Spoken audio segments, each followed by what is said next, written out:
कसला विचार? मला खरंच काय कळालं नाही मॅडम.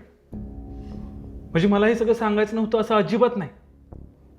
विषय निघाला असता किंवा गरज पडली असती तर नक्की सांगितलं असतं. त्यात लपवण्यासारखं काहीच नव्हतं ना. पण मला हे इतरांकडून कळण्याआधी तरी किमान मला सांगायचं होतं. कारण मी समजत होते निदान आपल्यामध्ये एक छान मैत्रीचं नातं तरी होतं. नक्कीच आहे. कसं आहे मॅडम, प्रत्येक नात्यात प्रत्येक गोष्ट सांगायची एक वेळ येत असते. म्हणून कदाचित आवर्जून नसेल सांगितलं मी. पण सगळं समजलंय मला सर. आणि मला वाटतं काही सांगण्याची वेळही निघून गेली. कारण कुठलं नातंच उरलं नाहीये तर त्या वेळेची वाट तरी कशाला बघायची आहे. वाईट ह्याच गोष्टीचं वाटतं की इतरांचा इतका आदर करणारा माणूस एका मुलीला अशा पद्धतीनं फसवू शकतो. काय? मी फसवलं? तुम्ही कुरकुटेंवर विश्वास ठेवताय मॅडम?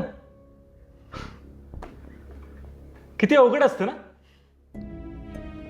ज्या माणसाला आपण चुकीचं समजतो,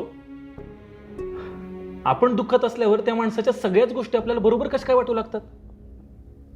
आणि ज्या माणसाला आपण बरोबर म्हणून निवडलेलं असतं तो माणूसच चुकीचा कसं काय होतो.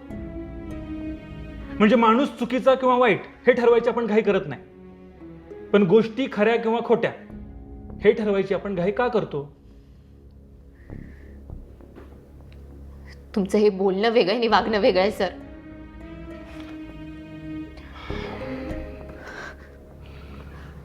तुम्हाला खरंच मनापासून वाटत असेल तर ठीक आहे. मी फक्त तुम्ही वनभोजनाला याल का इतकंच विचारणार होतो. पण तुमचं उत्तर काय असेल याची कल्पना आली आहे मला. तरीही विचारतोय, येताय का?